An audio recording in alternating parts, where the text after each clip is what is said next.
So Elon Musk has once again slashed the prices on the Model S and the Model X. Now, this is the second time he's done so with those models, and he's already done it a couple times with the 3 and the Y. However, that was in order to get those specific models under the threshold to meet the EV tax credit. And once he accomplished that, he started raising the prices back up on the 3 and the Y. However, to continuously reducing the cost of the S and the X makes no sense, because no matter what he does, unless he wants to reduce it by another $20,000, they will never meet the EV tax credit threshold, which means he is doing it for other reasons. Now, let's talk about a couple of those reasons. Let's say that he's doing this to be part of the good side for a second. And let's say he's doing this just to kick the crap out of his competition, because now he's got all these other automotive manufacturers that are getting involved into the EV field, and they can't even profit off of an EV unless they sell it for a minimum of $90,000. Yes, that's right. These EVs that are going for $80,000 and $75,000, these automotive manufacturers are actually losing money on that. So by reducing the price on all of the models, it is actually causing the competition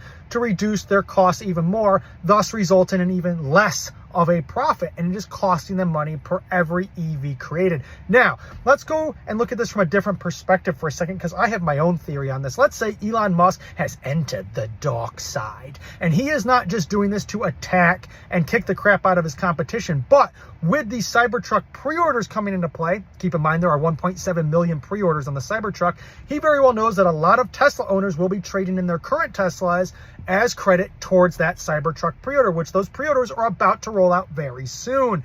Meaning, if he reduces the cost of the Model S, the Model X, the Model Y, the Model 3, all of the Tesla models, he then can only offer them at a reduced cost on the resale value, thus causing the consumer to pay more from their pocket or on that loan to cover the difference on that Cybertruck pre-order. Now, one thing that he could do if he wanted to go even further down the dark side is that he could store all of these vehicles that he bought at half price, or at least a 40% reduction on that sale, and put them in a storage lot, because let me tell you something, Tesla's got the property to do this.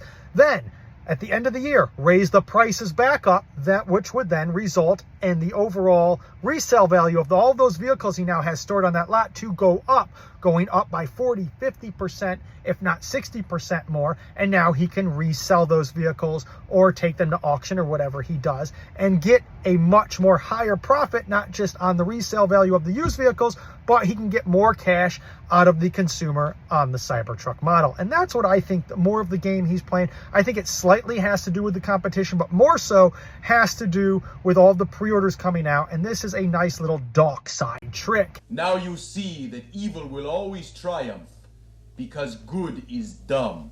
That he is pulling to thus bring in more cash flow for Tesla. And of course, that will look much better on the reports, bringing in new investors, thus driving up the stock even higher than it already is. So if you're a stockholder, if you're a shareholder, this is great for you. If you're a Tesla owner, this is bad for you. If you're both a Tesla owner that's going to trade in your vehicle for the Cybertruck like I am, and you own a shit ton of shares like I do, well, it actually kind of does play a little bit more favorably for you as the shareholder. Even though you are losing, let's say you even lose $20,000 on your resale, you are still going to make a shit ton. If you own at least 1,000 shares of stock minimum, which is what I have, you are going to turn out to have a much better profit, even with the reduced resale rate. But keep in mind, this is 110% harming the resale value of all Teslas every time he lowers the value. Even though he is raising the value of full self-drive from $7,000 to $15,000 over the last year, which increased the overall value, resale value of your Tesla. However, these reduced prices of the brand new vehicle is reducing the resale value of your car.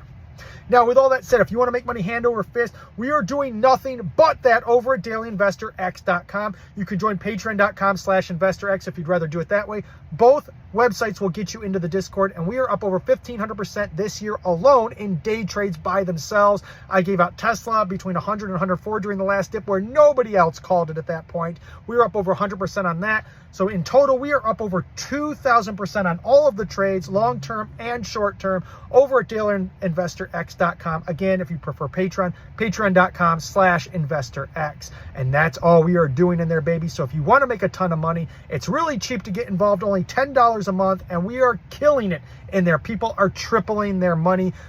the amount of money you make in there, it pays for the membership and then some. So if you want to make money hand over fist, I highly suggest you join up over at dailyinvestorx.com, because that is the only thing we do all day, every day in there, baby.